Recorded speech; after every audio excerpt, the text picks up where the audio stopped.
Welcome to WASU's 50th anniversary celebration.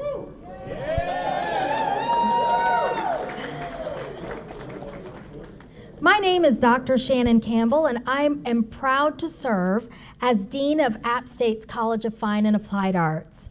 From our annual fashion showcase, which this outfit was designed by one of our underclassmen, to tours of the Beasley Media Complex, this weekend has offered innumerable opportunities for alumni, friends, and students of the university to witness firsthand the breadth and talent in our college, and to see some of the spaces where our students prepare for their future careers. I'm thrilled to see so many of you here for our marquee event as we honor 5 decades of WASU radio.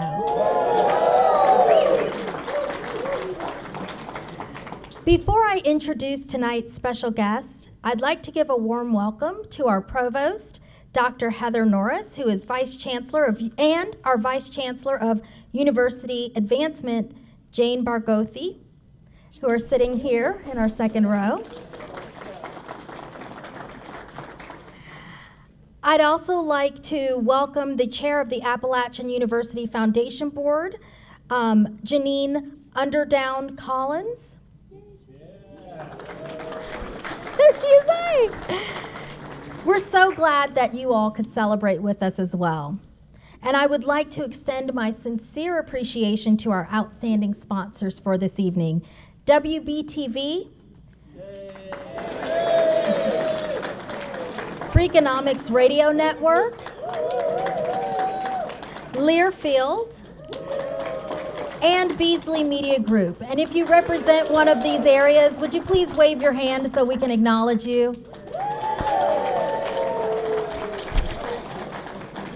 Thank you so much for your sponsorship. And now for the most exciting part of our evening. I'm pleased to introduce our special guest, Caroline Beasley. On campus, you may recognize the Beasley name from our media complex, which is named for Caroline's father and App State alumnus, George G. Beasley.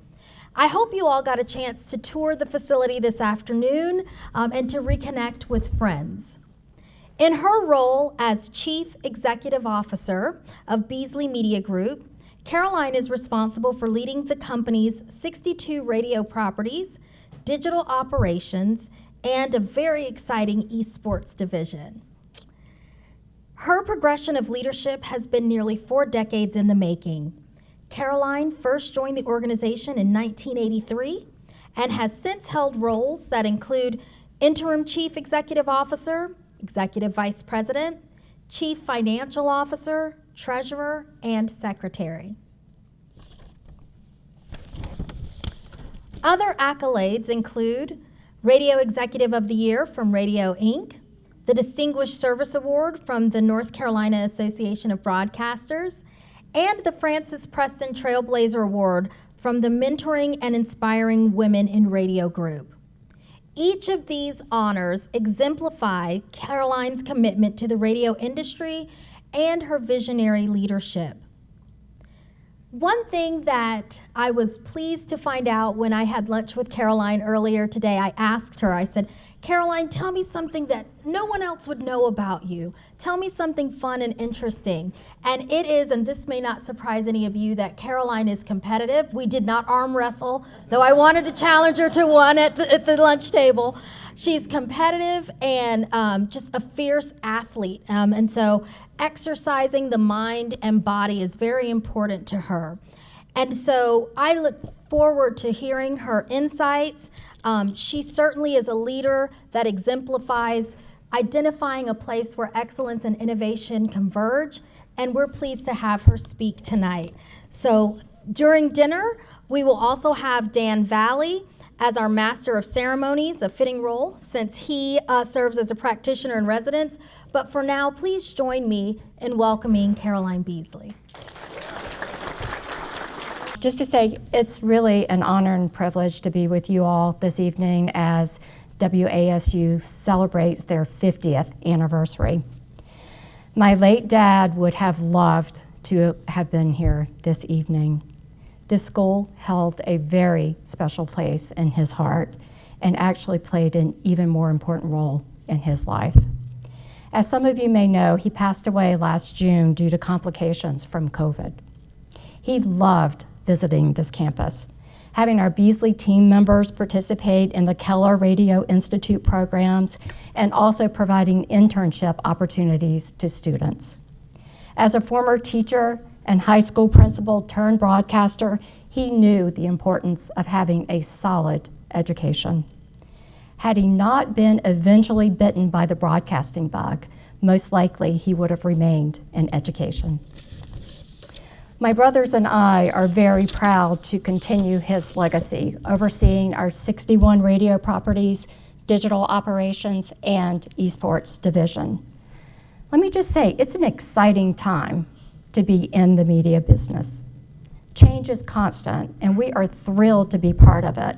And we're working hard to stay ahead of the curve, constantly looking for new opportunities and ideas that will complement our core business. Original content has never been more important than it is today. And there are more platforms than ever before to distribute this content, whether that's on air, online, digital, mobile, video, gaming, and now the metaverse. And I have to tell you, I am really excited about the future opportunities of the metaverse. However, while the platforms continue to evolve, one thing is constant within our company, and that is our commitment to the local communities that we serve. That's the foundation upon which our company was built upon over 60 years ago, and it remains the heart and soul of our company today, serving our local communities. I love this business. I was born into this business, and I encourage any of you students in this room who are interested in the media business to go for it. There are countless opportunities out there. Again, audio, video, digital, esports, and now the metaverse. Go for it. On behalf of the Beasley Media Group family, I congratulate you on WASU's 50th anniversary, and I welcome and I can't wait to see many, many more years of celebration. Thank you. Welcome to an evening that has been 50 years in the making. How about that? Let's start by, I was going to say give yourselves a hand. You just did, for giving yourselves a hand. So we can skip that part now. It has been 50 years as we planned for all of this, obviously. Thank you all for being here and being part of the history of WASU. There are people tonight representing all 50 decades in the history of the station. It's pretty amazing when you think about that. And over 2 to 4 this afternoon with touring at the Beasley facility, seeing people from 1975 interfacing with people from 1996 or 2010. It's really pretty fascinating, interesting thing to watch. In the social hour, it was great to see everybody interfacing and talking like that, as well as renewing all the old friendships. Some of you guys haven't seen each other in a long time. But WSU's been special actually from day one, it seems like, but has now grown into a real talent incubator for the broadcast industry and related fields here in North Carolina and around the country. It's really amazing what's happened here over 50 years. And because of WASU and the Keller Radio Talent Institute, App State has become a go-to place for broadcasters to come to find young talent. And alumni are now working all across the state and all across the country in pretty much all the major broadcast groups, as well as smaller markets and smaller towns. And it's music, radio, sports, news, voice acting, TV, agencies, practically every aspect of the business. And many are successful in careers in non-related industries as well, but credit their time here and their experience at WASU for their contribution to their communication and leadership skills that help them develop to who they are today. We know you're all proud of WASU and proud of App State, and we want to let you guys know we're proud of you too. All right? Make sure I don't choke up here like some of you guys do, all right? I want to join the dean in thanking Caroline Beasley for being here tonight. It's very special to have Caroline here. She's across the country all the time. I don't think she mentioned it, but she's here tonight briefly and then flying to Las Vegas tomorrow morning where she's a keynote speaker at the National Association of Broadcasters convention there. So she really squeezed this into her schedule, and we're certainly appreciative. It's special to have you guys here, and we hope you truly enjoy this evening. In a few minutes, I'm going to introduce the provost, Heather Norris, and a couple of alumni who will be sharing a few words with you tonight. You've already met our dean, Shannon, the best dressed lady in the room tonight. Where are you, Shannon? There you are over here.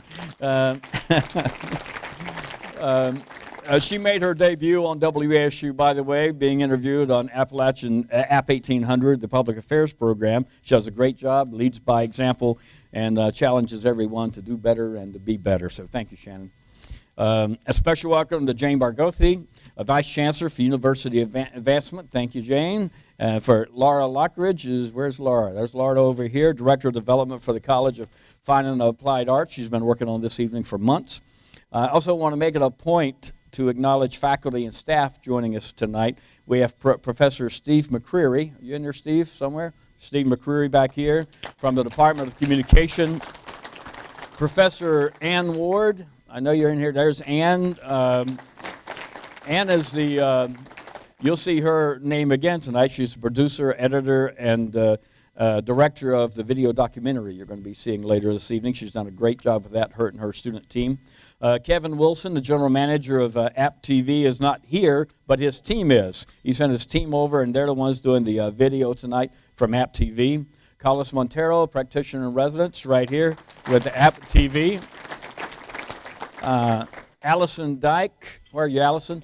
Allison is the advisor of the Appalachian, and she spearheaded the anthology effort that you guys now hold in your hands.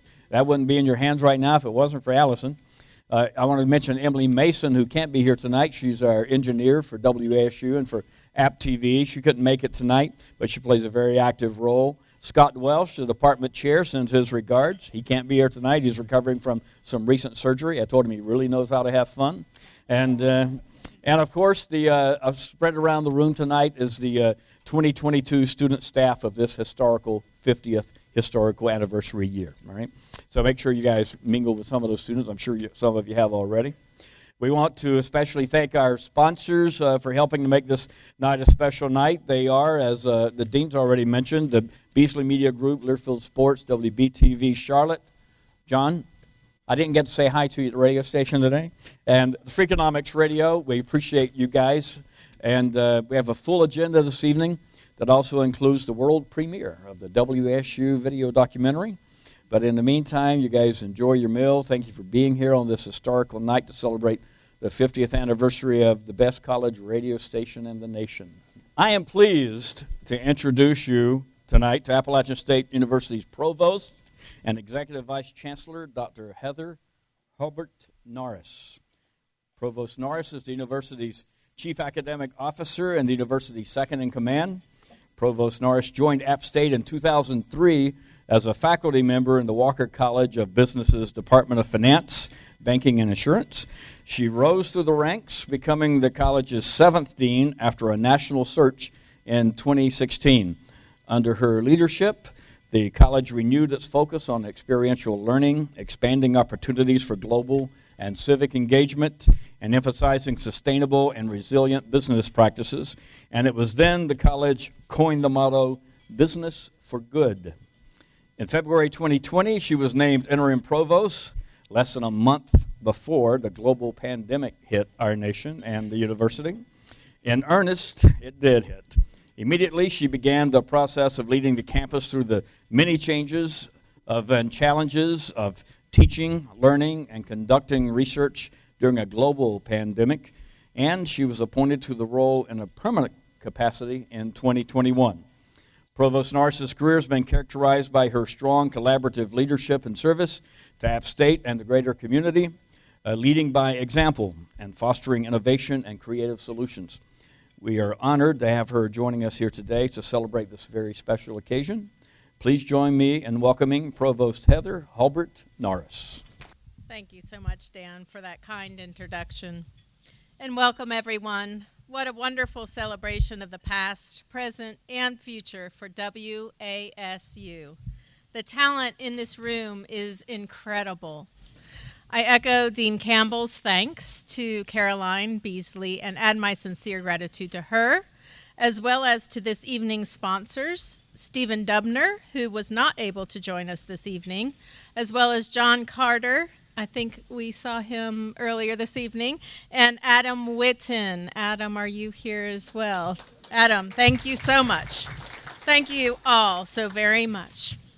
I'd also like to thank Doug Rice and Bryce Johnson for joining us as speakers this evening. You will hear full introductions for these stellar alumni soon, and I know we are all looking forward to hearing their remarks.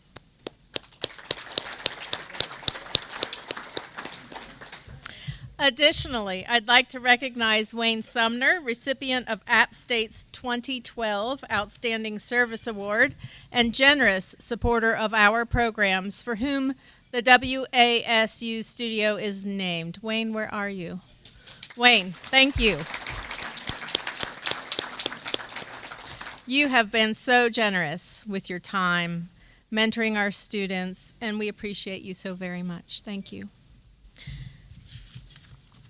As provost, I would also like to recognize the faculty and students in the room this evening, and I know that Dan did that as well. In particular, I'd like to recognize the 4 faculty who advised countless students who have been on the WASU airwaves and production teams since WASU first went on the air in 1972. Bob Cowan, Pat Raygard, Carl Tyree, and of course, Dan Valley Hill.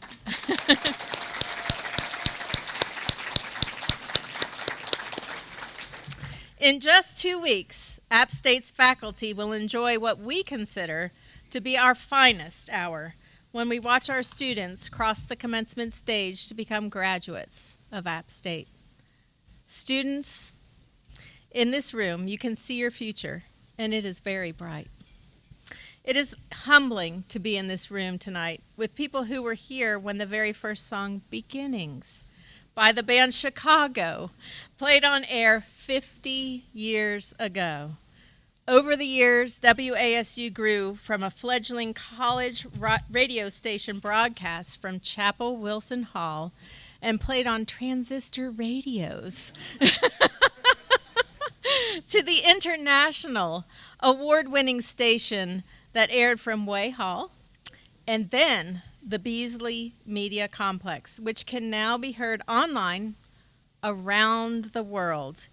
Each person in this room played an important role, and you continue to do so. The accolades earned by the alumni here in your own careers are extraordinary, but not surprising. After all, you helped the station earn international recognition.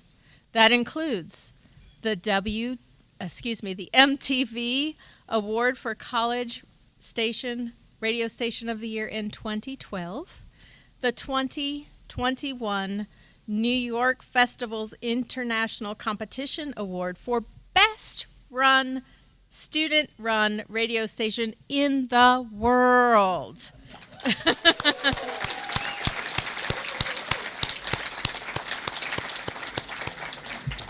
And many, many other impressive recognitions throughout the years. Many things have changed since the first broadcast in 1972, but the fundamentals remain. WASU is still a student-run station. We have 2 students at my table here who were just telling me over the summer they're going to become 2 of the production and the programs leading the radio station transitioning this summer. So still a student-run station. It is still a source of pride and memories for students and alumni, and it continues to shape the lives and launch the successful careers of mountaineers who reach the hearts and minds of people throughout the world, maintaining important human connections, which have become even more critical in recent years. We are so pleased to be able to celebrate you tonight. I know we all look forward to hearing from two of our alumni this evening and to seeing the world premiere of WASU 50th video documentary. Thank you again for being here for this special celebration. The pride and passion in this room tonight is evident, and it is inspirational. Thank you so much. Thank you, Provost Norris. I'd like to introduce you to two alumni to be speaking tonight. One came from the 20th century, and one came from the 21st century. We'll start with this alum from the class of 77. This veteran broadcaster's professional career began at WSTP and WRDX in Salisbury, North Carolina. But he'll tell you it all started here at WASU. He's president of Performance Racing Network and the lead anchor for the nationwide NASCAR broadcast on PRN. He's the host of several PRN programs and has been part of team coverage for the Indianapolis 500. Doug was honored recently with the North Carolina Motorsports Association Jim Hunter Media Award for his outstanding work in broadcasting. He is a broadcaster, and as he and I have discussed before, there's an art to broadcasting. The best in the business approach broadcasting as an art, as the art that it is. That's why they are the best in the business. Please welcome the broadcaster who creates art with each broadcast. From the class of 77, Doug Rice.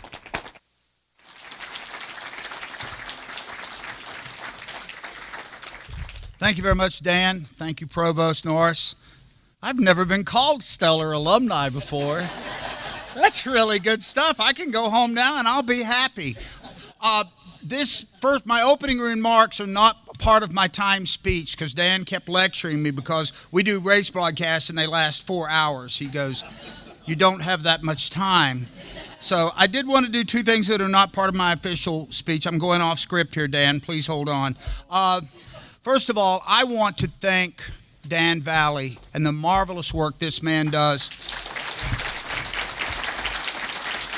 I'm proud to be his friend. I'm proud to work with him. And one of the reasons that WASU and this university can be so proud of that radio station is his leadership and his mentorship and his genius. And I'm not trying to bloviate there, but Dan, thank you for everything you do. You're simply wonderful, and this university is lucky to have you involved. The other person's been talked about but not mentioned by name. The very first song was played here was Chicago. The tune was Beginnings, and the guy that played that very first song is here in the house. Dave, where are you? Dave, stand up. Dave Wright.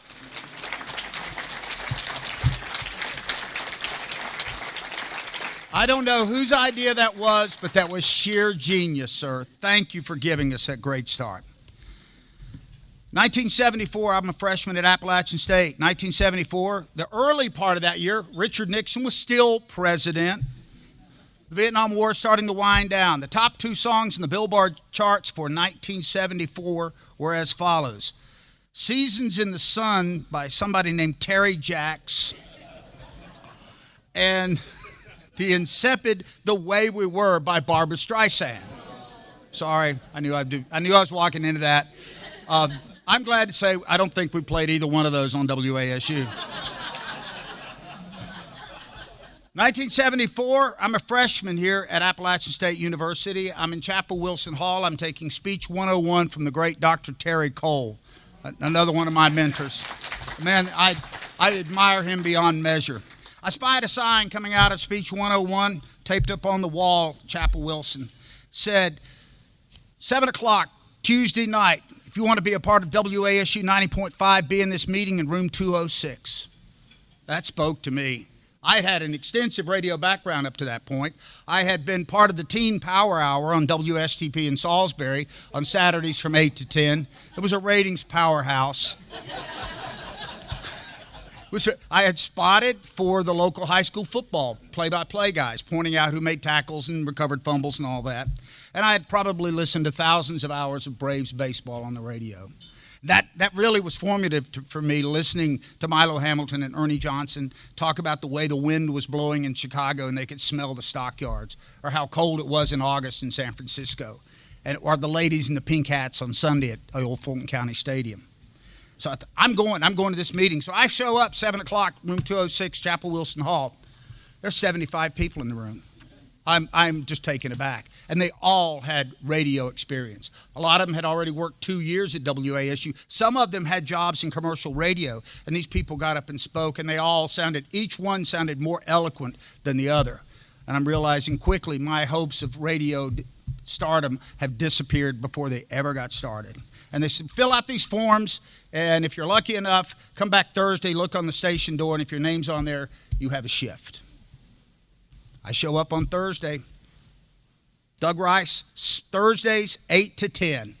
Somehow or another, by providence, I made the cut. I have no idea who the person was. If you know who that was that picked me out of that lot, thank you very much. I went in. I wish I could tell you that I remember that show. It was all really a bit of a blur because I was so nervous. I was so scared. My hand was shaking when we had to put the needle on the turntable. I know that's very analog to a lot of folks.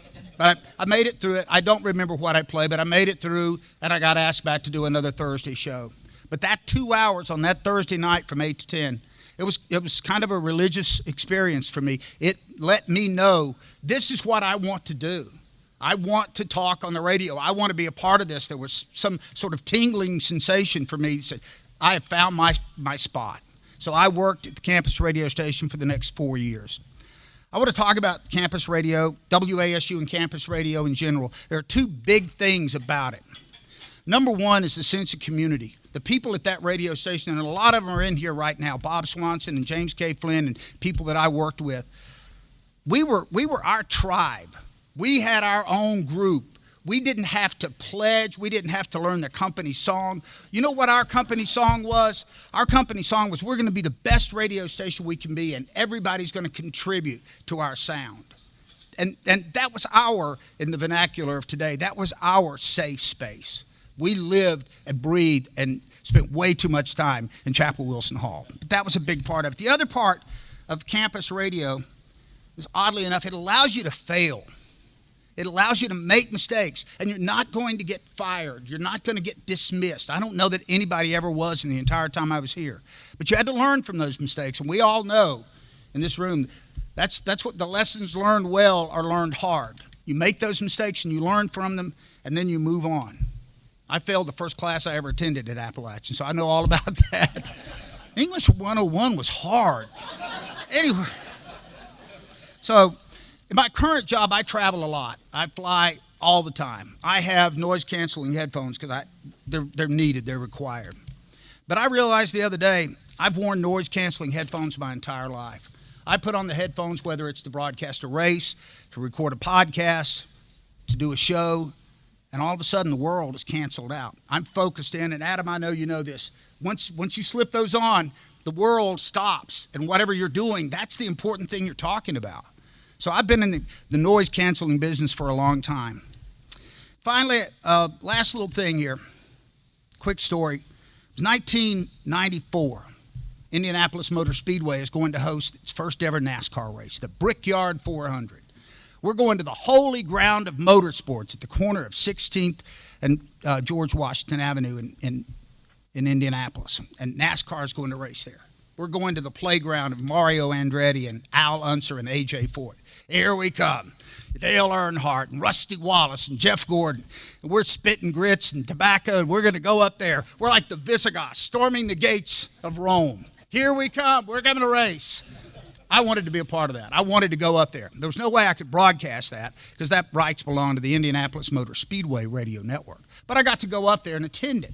And while we were there, we were hosted by the Indianapolis Motor Speedway radio network folks. They've been in business a long time. They've been racing there for almost over 100 years now. And I think a lot of the folks that I met that first time had been there from the very first race. Actually, I think some of them called Ben-Hur's first race. They weren't the most charitable bunch, but they showed us around, and they sort of welcomed us. If you're not from a Hoosier, you're not always welcome in Indiana. I found that out the hard way. So we're there, and I'm getting acclimated. And it's race day, and there's a gentleman named John Royer. John passed away a couple of years ago. To call him a curmudgeon would be kind. But John is there, and he's showing me around, and he's giving me the ropes. And he goes, "What's your name again?" "Rice." "That's right." I said, "Yeah, that's right." He goes, "What is it you do?" And I said, "Well, we broadcast NASCAR races on the Performance Racing Network." "No, that's not what you do. No, that's not your business at all. That's not the business you're in." I'm a little agitated now. He goes, "I'll tell you the business you're in. Please do enlighten me, because I'm out to lunch right now." He goes, "You're in the transportation business." "What? We don't have a truck. We don't have a plane. Pray, tell me more." He goes, "It's your job when you go into that broadcast booth and get behind that microphone to transport that person that's cruising down I-85 or in their garage working on the car or on the back deck or on their bass boat from where they are to here at 16th and Georgetown or to Charlotte Motor Speedway or to the Mooresville High School football stadium."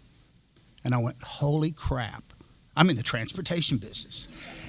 The light bulb went off, and to this day, I don't do a race, I don't do a broadcast of any time without thinking about those words, transportation business. Get that person from where they are to where you are. And once you do that, everything else is gravy. All your cleverness and everything else, once you achieve that monumental shift, your job is done. So I'm proud to have been a very small part of WASU, which has turned out great broadcasters and wonderful people. And for 50 years, a half a century, we've also been in the transportation business. Thank you very much. I appreciate it. Art. Doug says he's accustomed to 4 hours of doing a broadcast. I thought he was going to take 4 hours here for a second, but he got excited about that because when he's calling the race, he only has seconds at a time before the car goes past. This is a long time for him. So there you go. Thank you, Doug. Next from the 21st century. I'm saying that for Doug's benefit, actually. Next from the 21st century, from the class of 2009, I remember when Bryce was on the air here at WSU doing a sports talk show 2 days a week. The show came on at 6 p.m. I would often be driving home during that hour, listening to the show.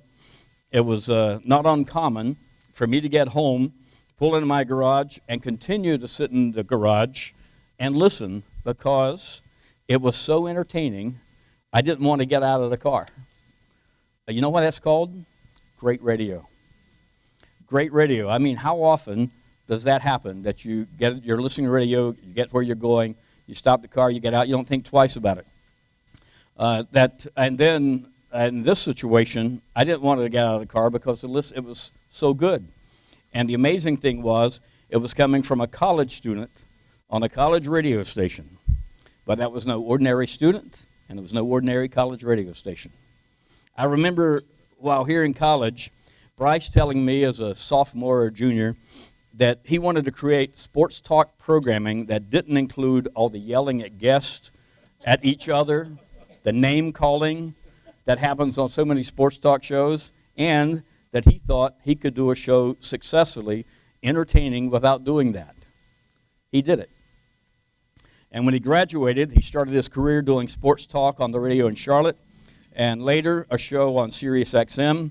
Today, he is the founder and president of Unpacking It, which he officially started in 2014. Through media, resources, and events, he challenges, inspires, and encourages sports fans, and he's made it his life calling to reach sports fans for Jesus. He is also the author of the Fantasy Football Fellowship Playbook and hosts the Unpacking It podcast. His broadcasting experience began right here at WSU while earning his degree in electronic media broadcasting, where he created the nationally recognized radio show called Sports Yap, the same show that I kept sitting in my car in the garage while dinner was getting cold and LaVon was wondering why I wasn't coming in the house. I was listening to Bryce. From the class of 2009, please welcome Bryce Johnson.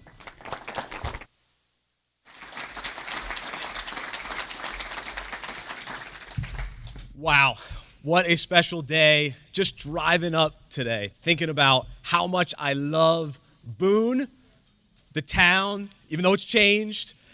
I was telling my wife Jody, I can feel it in my heart. My heart is warm when I'm up here. And then to go on campus, and then to be in WASU. That's the special place in Boone, in App. It's WASU. And I loved doing radio here. I think about it often, how much I loved it. As fun as it was being on the air, it was the people. And to be with WASU people tonight, I mean, I have lifelong friends, great friends from WASU. And the fun that we had together, doing the show, hanging in the studio, hanging in the offices, getting ready for games, it was an absolute blast. But I want to share a little bit about my story on how I ended up here, because it's cool in the way God guided me here. But growing up, I heard Caroline say the broadcast bug. I got the radio bug from being in the car with my dad, listening to talk radio, sports radio specifically, and just thinking, wait, these guys are talking sports all day on the radio? This is fantastic. So grew up, when he would take me to school, I'd get to listen to sports radio, and I was like, this is the best. And eventually thought, man, this would be something I'd love to do one day.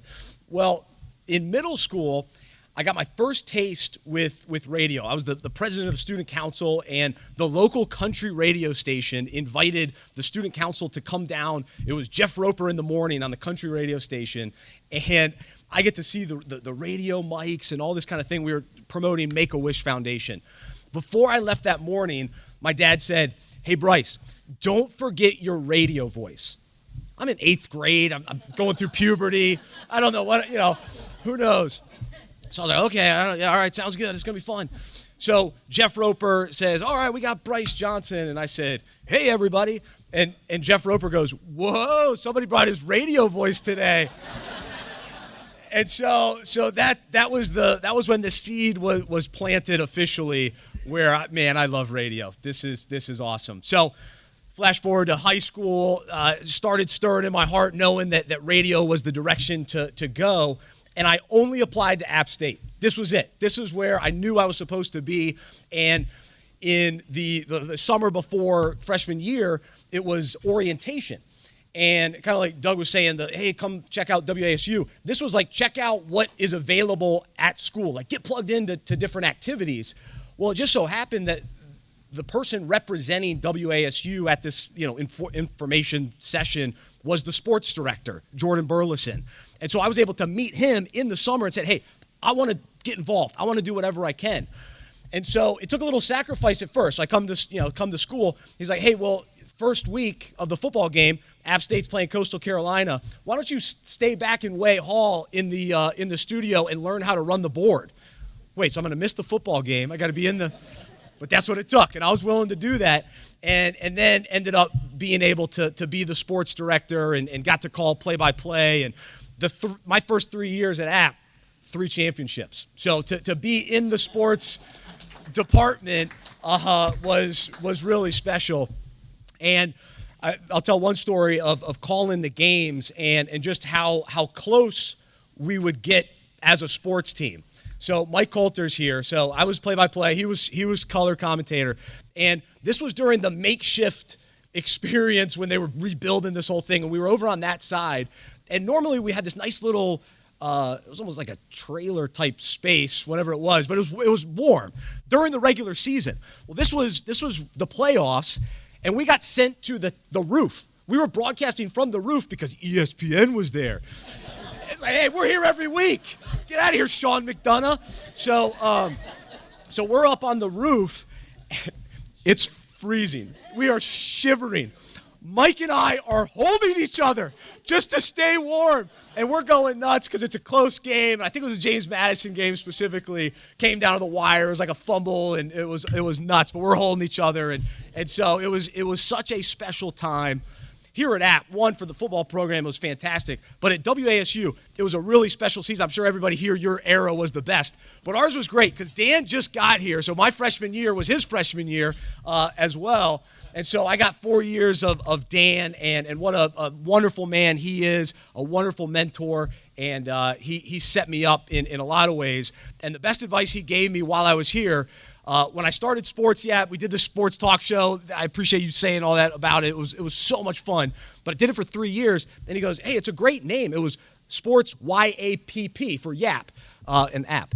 And my dad came up with the name. But he goes, hey, you should trademark that name. I was like, okay. So when I graduated, I was set on doing sports radio for a living, and so ended up getting the Keller loan after going through the Keller Radio Talent Institute. I was like, hey, I'm going to start my own show. I got the loan, and then I trademarked the name Sports Yap. Ended up convincing Mike Coulter to move down to Charlotte to do the show with me as my producer, and he was crazy enough to believe in me and come down.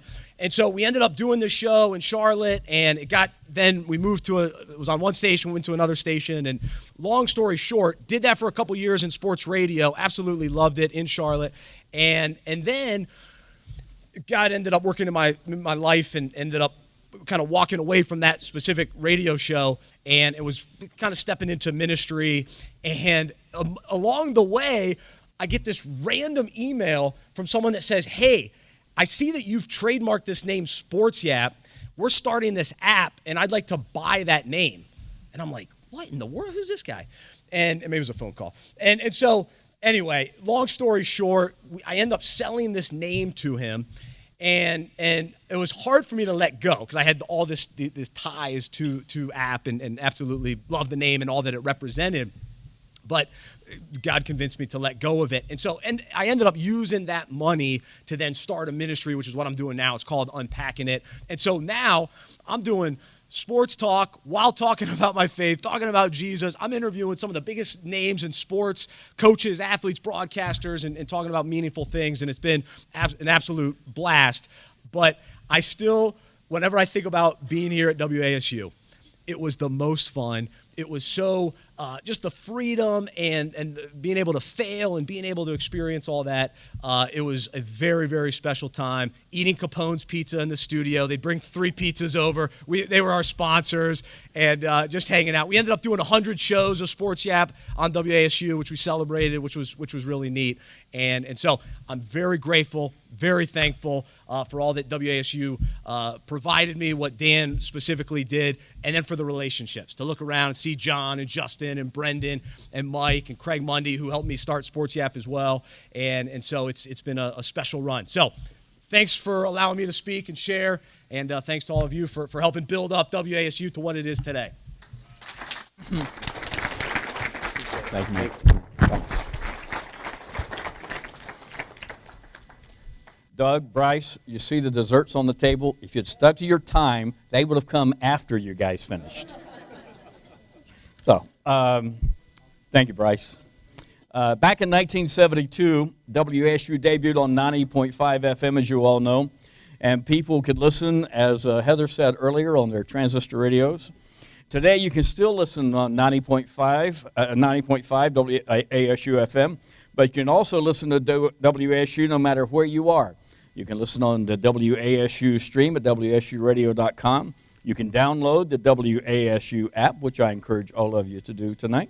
You can also listen to WASU on the iHeartRadio app. WASU is one of the first 12 college radio stations in America to be invited by iHeart to be on their app. And when you're at home, you can say to your smart speaker, you can say to Google or Alexa, play WASU-FM, and she will. Today, WASU is practically on every platform. You no longer need your transistor radio, although some of you may have a couple of those stashed somewhere. So dessert is here. It looks good, but I believe you guys will think the video that you're going to be seeing tonight that we're going to unveil is going to look good too. Tonight is the world premiere of the WASU 50th anniversary video documentary. As I mentioned earlier, Ann Ward is the director, producer, editor of the video. She and her student team have put countless hours into the video, and I think that'll be apparent when you watch it. I think practically everyone in the room will see someone in the video that they know or recognize as we glimpse the last 50 years of WASU. After the video is over, you're welcome to applaud and to mingle a little while longer if you like. And if you didn't get your picture taken on the red carpet on the way in, the photography station or the video station, the students will be over there to greet you on the way out if you guys want to do that still. Jeffrey Marson and Chloe Holland, WSU student staff, and Eric Fisher will be at the App TV video station, and Reagan and Emma over the photographs. Laura Lockridge will be here at the donation station with WSU staff members Stephen Biddix and Mary Amelia. And even though they prefer not to be recognized and prefer the background, I would like to thank Margaret McCoy and Andrea Laver and their university events team for their outstanding work in making this a great event tonight. They know what they're doing. It's obvious, isn't it? So give them a hand, please. And thank you to Daniel Lightfoot, taking care of everything audiovisual tonight and always giving us confidence that everything will run as it should. And Daniel was also at WASU for 2 or 3 years before he graduated in 1994. Another WASU alum over there. And speaking of preferring the background, thanks to my wife, LaVon, for coming with me tonight. Things are always better when she's around. And just before the final thing, let me mention this to you that Laura shared with me earlier today. Before we watched the video, Laura told me that this afternoon, and wanted me to be sure to pass it on to everyone, that the goal was to raise $50,000 for the events today. And she let me know that we didn't raise $50,000. We raised $60,000. So give yourselves a hand.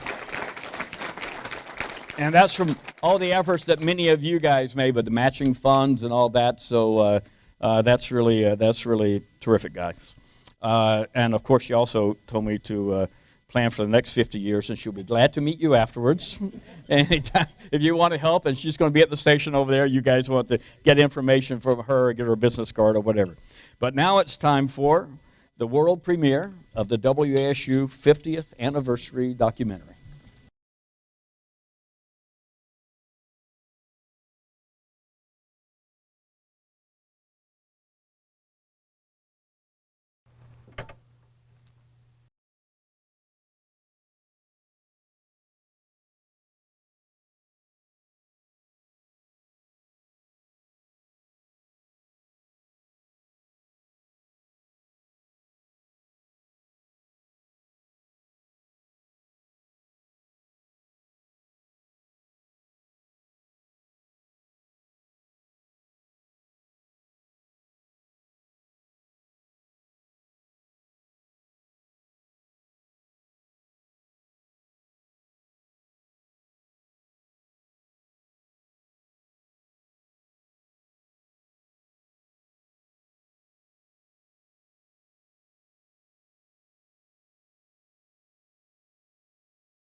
And so many different stories have come out of it since then. It's incredible. Well, I came up here in 1971, in December of 1971, and there was no WASU. It was a rather Spartan beginning. Back in those days, it wasn't digital. We had record albums, the plastic, the vinyl things. You dropped needles on albums. It was a situation where the only heat in the building until Bob Cowan, our director of broadcasting, got in, was from the transmitter, which actually sat in the control room. Dropping the needle that first morning on the first record was something that was an absolute rush. I thought Beginnings by Chicago, or CTA at the time, was a very appropriate song. It just seemed a natural. Chicago was very big back then, and the idea of beginning a relationship, which is what the song is about, we kind of hoped that people would develop a relationship with the radio station. I just don't think we realized how big of a beginning it was. I can still remember the way the phone lit up after we said WASU-FM, Boone, North Carolina. Dynamite. And we rolled that record, and the phone immediately lit up. And now, 50 years later, it was a huge beginning. We've got the music. This is Will Parks playing all the best music at WASU, the Grand Wazoo. Here's Judy Collins, Both Sides Now. Hey there, I'm Stephen Dubner. I'm co-author of the Freakonomics books, and I host Freakonomics Radio, and I got my start in radio at WASU. Everything I learned at WASU helped me in my career. I showed up here and really wanted to find the radio station, and Dr. Charles Porterfield snatched me up, and they made me the production director as a freshman, which I felt pretty excited about. So I joined WASU primarily to get broadcast experience in the radio industry. And kind of helped me narrow my focus into okay, this is what I like doing, this is what I'm skilled at. this is something that I could see myself doing as a career.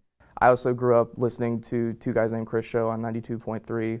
When I was looking at colleges, I wanted to go to UNC Chapel Hill, and there were other colleges, and everybody told me that Appalachian had an amazing radio station. And the best part about it, it was a real world environment, meaning we ran the campus radio station as close to a commercial radio station environment as you could have. And it was the faculty were friendly. They were like, we're going to teach you how to do this. Don't worry if you don't know how to do it. You're going to make mistakes. And so it just took that angst away, because I thought, well, you had to be a professional from day one. It was freshman year. I knew I wanted to be involved at the radio station. And I walked in, and of course, the first person I met was the legend, Dan Valley. And he sat down and talked with me for a good while just about what I wanted to do, my interest in radio. And I just remember feeling like at home. I think that's the only way to put it. Part of the culture here is we put an emphasis on nurturing and encouraging the students when they come in, because they come in pretty cold, and they don't know what they can do and what they can't do. So part of it's making them believe in themselves and that they can do it. I mean, I think there's two voices that you develop: your broadcasting voice, the instrument, but also your voice as a person and what you do. And for sure, all my experiences here informed who I've turned out to be, and the radio station was a big part of that.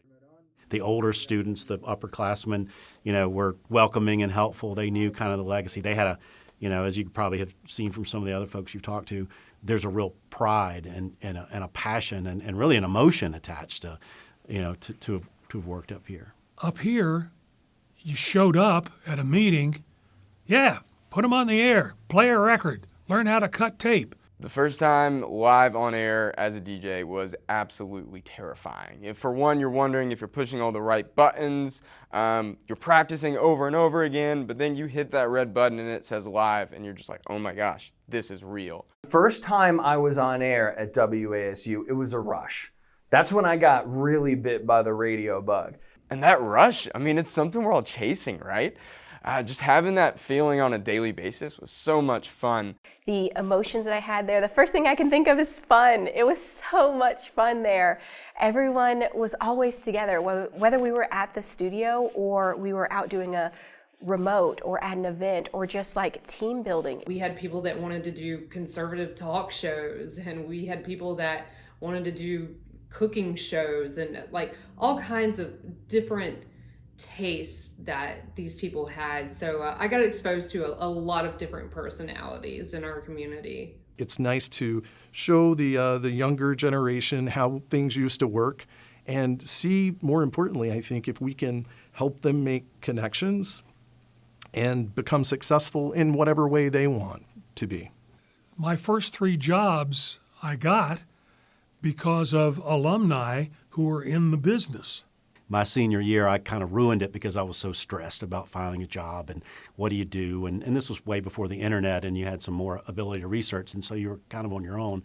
Well, instead, I had some mentors and some people that guided me through that, and I was able to call them, and they helped me out. I got my first job because of somebody I knew up here. The first time I had an interaction with one, it was Jeff Merritt, actually. I had no idea who he was.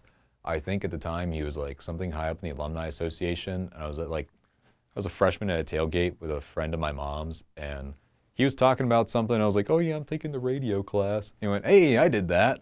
And so I kind of felt like it's an obligation when a student calls or a student needs help, that if I can help them, I will, or if I can just talk to them about my experience, I will. And one day I called him up. I connected with him on LinkedIn and gave him a call. And I was like, hey, you give me some tips for what's coming after this?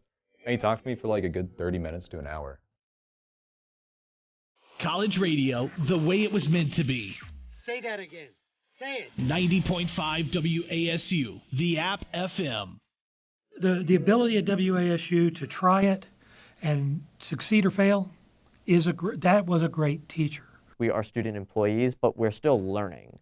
So slowly am I getting comfortable with the concept of failing. For recording audio and maybe losing it or something, or going on air and my mic's not even turned on. You learn from those mistakes, and to me, I learn better from my mistakes. I remember that I was getting ready to go on air, first break of my shift, and I potted everything up, the board was set, I started talking and I felt really good about it, and I thought, this is great, okay, the first break, it's done. And then the program director at the time walks in and says, that was really good practice. Next time though, you might want to turn the microphone on. When I interviewed the dean of the Fine and Applied Arts College, I was incredibly nervous, I'm not going to lie. I think the Learning Lab provides a space that is safe, that you treat it professionally, but you make those mistakes here so that you can take what you've learned somewhere else and be more professional.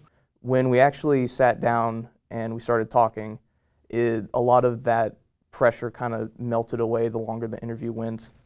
We ran the radio station, which is incredible to think that, who knows how many people were listening to the music and the morning shows that we put out there. And so it really helped me develop my voice and realize that your voice can be powerful. You can use your voice for good, to tell those good stories in the community and to share the positive that's happening. Students walk in the door at WASU, let's say they crack the mic for the first time.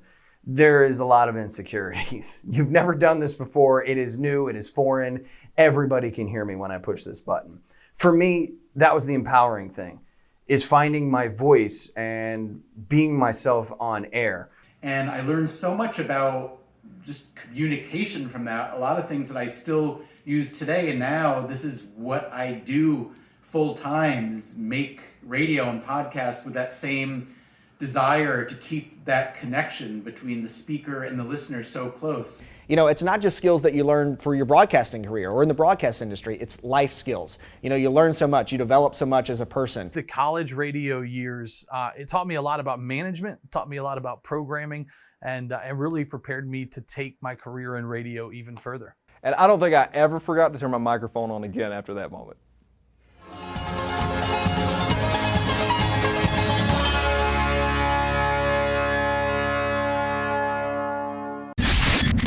Live from the new George G. Beasley Media Complex in the Wayne and Karen Sumner Studios. Let's get rocking!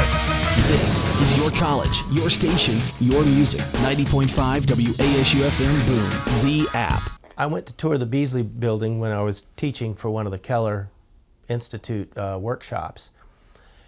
And Dan Valley took me into this room and said, oh, this is our museum room. And there was the console that was brand new when I was in college, so it made me feel really old. I had joked with my husband. I said, well, there's a whole lot of things I learned here that I didn't take forward because that doesn't exist anymore, like bulk erasing cards. When I was here, it was so different because we played music on CDs and on carts, and we taped phone calls on reel-to-reel, and we edited tape together with splicing tape, so you really got your hands dirty here. What is the old saying? We rock the next block.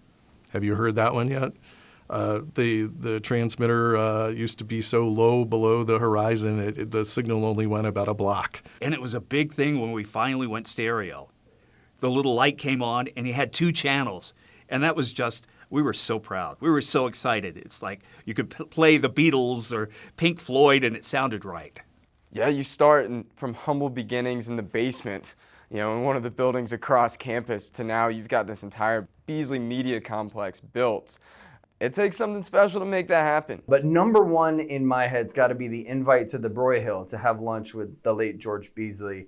He broke his checkbook out, stroked a huge check for the George G. Beasley Media Complex right there. The fact that George did what he did with his investment here in this building, and not just in this building, but the whole program really, has an impact that even he may not have could have ever comprehended. But he knew what he was doing. He knew he was investing in the future of the broadcast industry and investing in the future of these students that have come here. And then moving into the Beasley Media Complex, the level of just the caliber of the technology that was there, everything was so shiny and new. It just set a level of professionalism that has carried me through to my career today. With the beginning of the George G. Beasley Media Complex, it was like the beginning of a new era. The station's been here for 50 years as we're celebrating, but this was like a step into a new era when this building was built and the students started coming in here and working in this environment. 90.5. 90.5. 90.5 WASU-FM, Boone. Your college, your station, your music. 90.5 WASU, WASUrocks.com. I think when you're a college student, looking down the future is 6 months. Where am I going for Christmas and what I'm going to be doing this summer? That's the future. And I'm not sure we understood the magnitude of what we were getting ready to start. I think WASU's story and legacy is rooted in professionalism and community and teamwork at the root of it. I'm so proud of WASU and what it's done over the 50 years. Again, I go back to the difference it's made in so many lives of so many students. And I really am very honored to still be part of it, and very honored to be able to listen to it every day as I go to work. To see where this station has come, to see the progress, the consistently great stuff that comes out of this, not only the broadcasting, but the people. We've had some people in this program that have worked at major market radio stations that came out of WASU. That's a great source of pride. I like to think we contributed to the overall success of the radio station at the time, and not only set standards that others could follow, and then they set an even higher standard. It's an amazing feeling to know that I contributed to such a successful station, to such a positive station in WASU. It's super cool to look back on and know that you had a little bit of a hand in a long list of people who have had their hands on it, but you had a hand on it at some point or another. The industry has changed, radio has changed, WASU has changed, and as the industry continues to evolve, the station and the university will still be preparing students for whatever the industry sounds like or looks like as we go right on into the next 50 years. So I see WASU moving more digitally, and we have the app now, and that's really exciting. And I only see more and more digital content coming from WASU, but also the original radio content that we have. I hope we never lose that. What do I hope for the future of WASU? That in 30 years, we're still going to be doing alumni takeover. Feel a little teary. Sorry. I mean, yes, I met my husband here, but even besides that, I mean, there's still something that was just so essentially becomes part of kind of who you are. And I'm sorry. I think it tells the story of a learning lab where mistakes are allowed, where you were supported by older students, by the faculty, and hopefully now by the alumni. And I think the thing that I didn't realize at the time is that this is a place for you to grow and develop so many skills. There are many awards on the wall over there in the green room, and I think that's a testament to what others before us have done and what the kids today continue to move forward. You know, we live in a world that feels so divided. We live in a world that can feel so conflicted and confused at times. And yet you have this entity, you have this medium that for 50 years has been standing in the high country of North Carolina that says, but hey, we're learning, we're growing, we're doing that now in community with this town that's around us, and then we're sending them out into the world. And I think that none of that happens if there wasn't an administration that says, we believe it's worth the risk because we believe the payoff is something we can't miss out on.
that applause is for really each one of you who's been part of this for 50 years. So well done. Thank you again to our sponsors tonight, Freakonomics and Stephen Dubner, the Beasley Media Group, Learfield and Adam Witten, who's here, and for John Carter and David Wisnett from WBTV. So Jane had a great idea as we were sitting there. She suggested that we get a picture of all the alumni that are here along with all the current students that are here. And so will all alumni and students go in right over here where we had social hour earlier. Chase, the photographer, is going to be there to get a picture of all you guys. Hopefully you all will do it, all the alumni and all the students over there. And then after that, you still mingle a little bit before they close the bar down. So, thank you, guys. Thank you very much. Thank you. It's great having you here. Wazoo, what a legend. I can't believe we're here celebrating a half a century of radio in the high country. This is fantastic. Congratulations, WASU. I'm honored and humbled to be a part of this great legacy. Congratulations on 50 years of WASU. Hi, this is Dr. Dave Wright. It's my privilege and honor to be the first voice on Appalachian's wonderful radio station, WASU. Can't tell you how proud I am of what is being accomplished up here. You turn out some great kids, some great broadcasters, and here's to 50 more great years for the app, WASU. Hey, Ben and Justin here. Welcome. Congrats on 50 years. Here's to 50,000 more. You got anything else to say? What did we say in our intro back in the day 10 years ago? It's been 10 years since I have not seen Beasley Broadcasting Facility before today. Never seen it. And it was amazing. Thanks. Request Joseph. That's what I was going to say. Request Joseph. Yeah, that was the show back. All right. We're done. We're done here. Hey there, I'm Joel Gilly. Was here in 2012 at the 40th anniversary, and here we are at the 50th. And I graduated in 2015, so I got to see all the new things at Beasley, which are really cool. Yeah, I didn't have that opportunity, but amazing event. I actually designed that logo when I was in school, so it's really cool to see it still here. They kept it. So happy 50th to WASU. This event had been in the planning for 49 years, at least for me. WASU gave me a life, gave me a career, and I'm glad to be back to celebrate 50 years. Congratulations. Congratulations to a wonderful studio tour. You folks have certainly something to be proud of. I was an original member of WASU in 1972, so I can tell you it's made leaps and bounds of progress. We're so proud of you. Keep up the good work. And I guess my word would be just continue on your career path, and whatever you choose, do it well. I'm Tom Ratledge from Winston-Salem, North Carolina. Thank you. Hi, this is Dean Shannon Campbell, congratulating all of the current and past WASU DJs. Thank you for your service.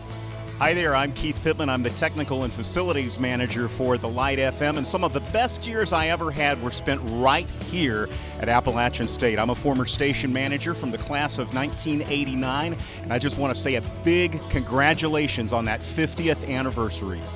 I'm Andrew Gibson, class of 2013. I was a sports director in 2012, was a part of WASU long before that. As soon as I stepped on campus, I wanted to be a part of WASU. And I want to say a few words. Congratulations on 50 tremendous years. There's been so much talent come through here. The Boone community is so tight-knit, and we love to see everybody come through here and celebrate the 50th anniversary. Congratulations to WASU.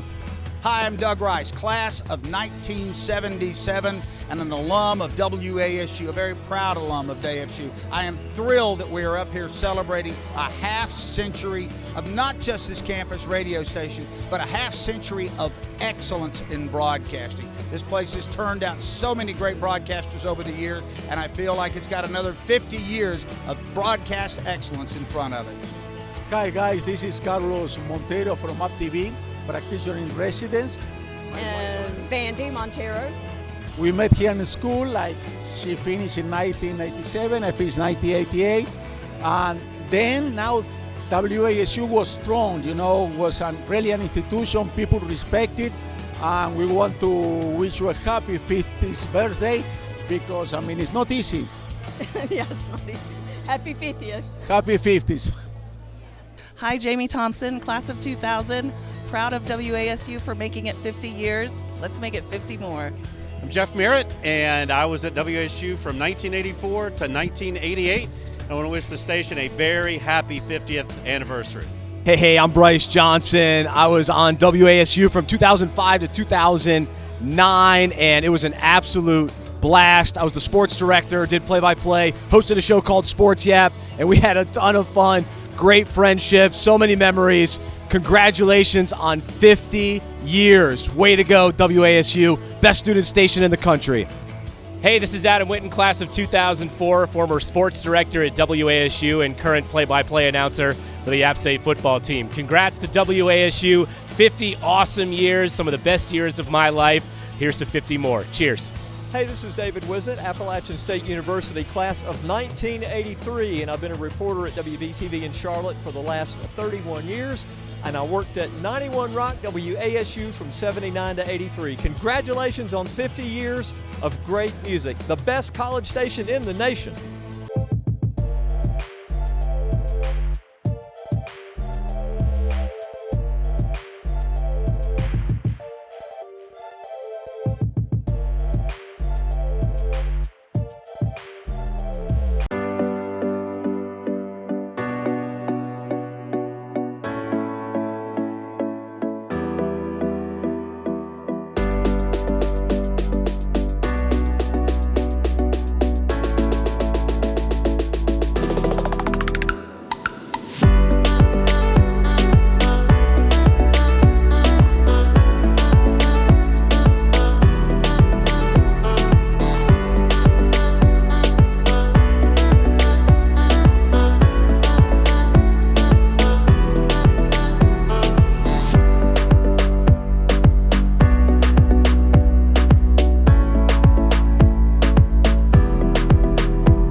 Hi guys, welcome back to another video. For today's video, we are going to be talking all about clubs on campus. Joining a club on campus is literally one of the best ways to make friends. And in this video, I'm going to be talking with a few different people about clubs. Some are students, and one of them is actually a staff member on campus who knows all about clubs and other campus activities. So let's just go ahead and get into it.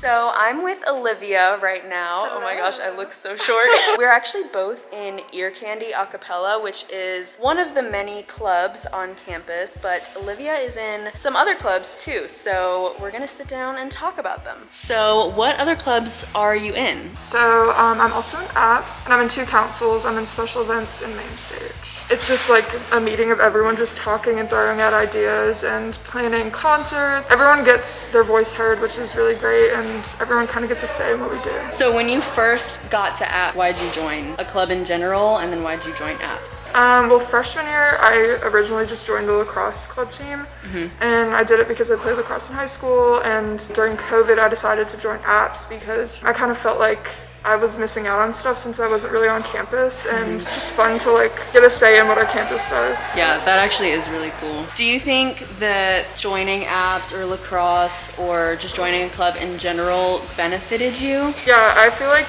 it's kind of given me like leadership experience and just kind of a great way to like make friends and have like a social life outside of like educational work. And then the last question is, do you think that it's beneficial for people to join clubs on campus? 100%. I think you're really missing out on the experience of college if you don't join at least one club. I think it adds to like something to look forward to every week, and especially when you join something that you're passionate about, I feel like it overall makes the experience so much better, and that's why I've joined so many clubs. Yes.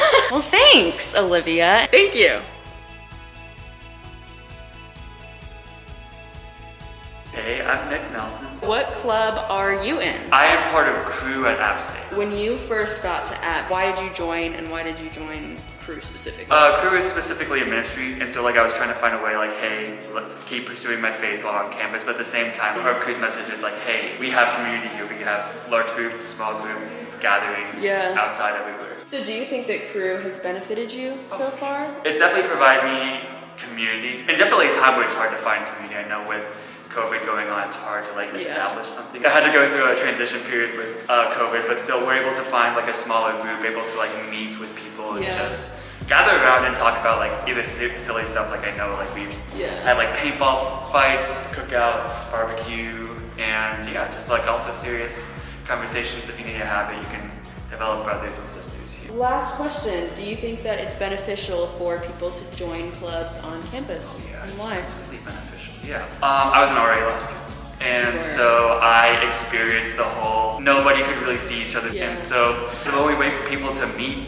people was like join clubs or go outside. To know and to be known is essentially like what a club is. Well, thanks for answering my questions today. There's definitely a club for everyone.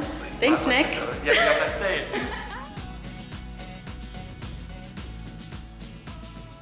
Hello, my name is Emily Nazel, and I'm currently serving as a graduate assistant for campus activities, specifically working with clubs and orgs. Nice to meet you. Nice to meet you too. So we are going to talk clubs today, obviously. So how many clubs are on campus? Yeah, so App State has approximately 400 plus clubs for students to join, ranging from anything from special interest to educational-based organizations. It's a really great way to get involved. How can people join a club if they're interested? Yeah, so joining a club is as easy as going on engage.appstate.edu and just searching for a club that interests you.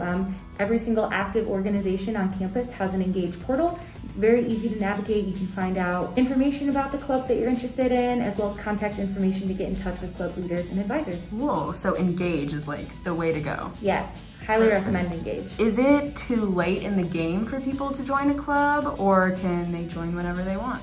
Yeah, that mainly depends on the organization itself. Some organizations, specifically fraternity and sorority life, have different periods when you can, where they recruit new members, but most clubs have rolling admission. All it takes is one email out to club leaders, and most of the time Engage also offers an option where you can apply to be a member right on the portal. So yeah, it's really easy. It's really easy. Yeah, that's good to know. Do you personally have any favorites, or were you in any clubs while you were here? I was involved in clubs when I was in undergrad, and they're so important to get involved in as many things as you can in undergrad because that really enriches your entire experience.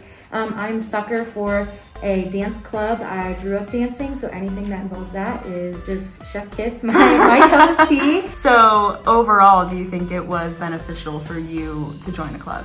Yes, 100%. Joining clubs when you're an undergrad or a graduate student it's a great experience. That's where I met a lot of my friends in undergrad. I still have those connections even now, 2 years after I graduated. And those are just connections and friendships you'll take with you for the rest of your life. So 100% recommend joining clubs in your college experience. Cool. Well, thank you so much, Emily, for talking about clubs on here, giving us your expertise. And yeah, that's it. Thanks. Thank you. So there you have it. That is everything that you need to know about clubs. There's so much more to learn too, but it looks like you're just gonna have to join one to find out. I know we've been in this COVID cycle for a while now, but such a good idea to join a club. Seriously, you won't regret it.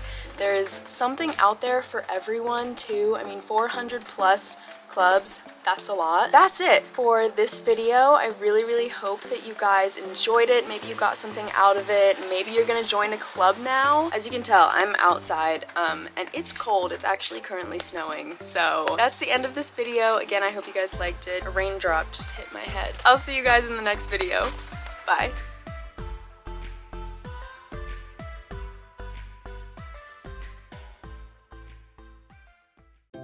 Nearly 30 years ago, Appalachian State recognized there was a significant need for childcare in the community, not only for faculty and staff, but also for the student parents. And so the university decided to meet that need, they would create the Child Development Center. Currently, the center serves 68 children, and with our expansion opening this summer, we are going to be able to serve 126 children and families. The mission of the Child Development Center is really to provide the most nurturing and inspirational experience we can for young children. We want children to express themselves, figure out what different creative modalities really speak to them. We want children to have a zest for learning. We want children to be investigators, and if they have questions, support them in how they find their own answers. We look at how they are coming about and being their own selves, how they develop their character. Here at the Child Development Center, we use a co-teaching model in our classrooms. The co-teaching model is where there's typically 2 to 3 full-time teachers in the classroom. You typically brainstorm with your co-teacher about ways to further the curriculum and further each other's knowledge, of course, because teachers are always learning. So learning from each other as we learn with the children. So we follow emergent curriculum, which is where teachers are very heavily responsive to children's natural interests. This typically happens through observation, documentation, and then brainstorming different ways to further the child's interests. This way, learning feels very natural and the children are excited to engage. Instead of teachers telling children what they should be learning, we really follow the child's lead. Mixed age classrooms are really beautiful in the sense that you can have an infant start at 3 months old and they can be in the same room until they're 3 years old and they go to preschool, which typically provides a very stable attachment where children are able to feel safe and secure enough to branch out in their learning environment and be able to feel safe enough to learn. The teachers here are just caring, and their experience levels vary, and they're different ages, different backgrounds, and that really creates a really inclusive atmosphere, and it gives Annabelle exposure to a lot of different perspectives, which only increases her social skills and her knowledge and her learning. So the support system that we get from the center is absolutely incredible. The center itself, they reach out to us, the teachers reach out to us on a daily basis to let us know what's going on. So the accessibility, again, is just absolutely incredible. I think the Child Development Center to me just means family, because that's the way that it's felt since we started here. Annabelle has her class of students from when she was in the infant classroom, and now that she's in a different classroom, they still have their bond of 4 or 5 of them that are really close, and the teachers have begun to feel like family. They know so much about Annabelle and our family and Annabelle's particular circumstances, and that is just something that feels like family and community. I have been around, I've taught in 3 different schools, and I keep returning back to the Child Development Center, which I started here when I was in college as support staff. I came back to the Child Development Center because I do love the sense of family here. It's a smaller, close-knit community, which we do want to keep even when we expand our school. We want to keep this traditional feel of everyone being there for each other, the children knowing each other, the families knowing each other, having a community of learners and a community of professionals that support you as you continue to learn. I've worked in the field of early childhood for more years than I care to admit. And I have to say the teachers I'm working with now are by far the smartest, most brilliant, compassionate humans I have ever worked with. And you see that in our work. You see it in the curriculum we provide for the children, the meaningful provocations that they set up every single day to follow the children's interests. And you can feel it. You can feel it when you see the teachers and the parents and the children, how they interact. It's palpable, the way everyone cares for each other and works together to make this just the best place possible for our kids.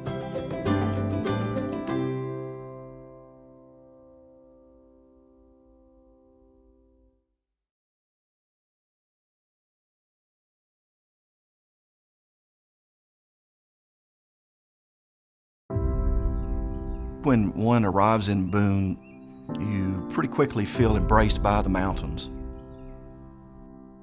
The same thing happens here at the university. When you are a student here at the College of Business, you're embraced by the Appalachian community.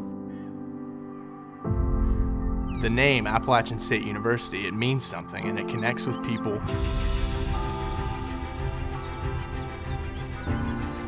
The experience goes beyond academics. There's a culture here. Everywhere I go, I wear that golden A. I take pride in that. It's not something that you find everywhere. One of the things that's great about Appalachian is it has the resources of a big school, but the small school community. Professors here take such an important view of how they can impact the lives of students. That's the reason why we're here, supporting the students, seeing that they're successful both in their time here and then as they graduate. We have a remarkable connection between faculty and students. We have some of the leading voices in the field, so it really creates an intellectually vibrant environment. You have the smaller class sizes, we have the high faculty engagement, and it really sets us apart. These students are phenomenal. These students are, in my opinion, going to be the change seekers and change makers in the world. Not only through their professional skills, but also because of the passion they have got for making this world a better place. A lot of people think of school as coming to the classroom and then going home and doing homework. At the Walker College, it's not like that. We're really trying to rethink how we deliver education, what the purpose of education is. Really trying to break that hierarchy of the professor being out in front with all the great ideas and instead saying, you know what, everybody has great ideas. They're figuring out those solutions through innovative thinking, through an innovative process. Innovation is the edge. We are trying very hard to push our students to think in ways that they can not only think outside the box, but what kind of positive impacts they will be able to make in the world. Having these different opportunities really sets our college apart. We're trying to prepare the leaders of tomorrow by giving them ways of thinking about problems so they come up with solutions that are meaningful. The students hit the ground running. They are the most technically competent, ready to go day one students. You know, when you get out into the business environment, that's the attitude you have to have. Hiring an Appalachian graduate, as an employer, I know that I've got someone who can come in and hit the ground running. One of the phrases you'll hear used often in the College of Business is business for good. We want our students going out in the world and helping to make it better by using business practices that can help. I'm thankful for the transformational experience that Appalachian has given me. This college has shaped me both as a person and I think a servant leader. Being a Mountaineer and being part of the Walker College of Business has shaped who I am today. I'm really excited to enter the workforce with the skills that I've gained here. For me, Appalachian really represents family. You know, I don't know where I would be without my Appalachian experience. I'm proud to be a Mountaineer in so many ways. Any student that comes out of the Walker College of Business is extraordinarily prepared to be successful and to make a difference in the world. If you want to be able to work side by side with faculty, students, staff, community, partners, and industry, we want you to be part of our family.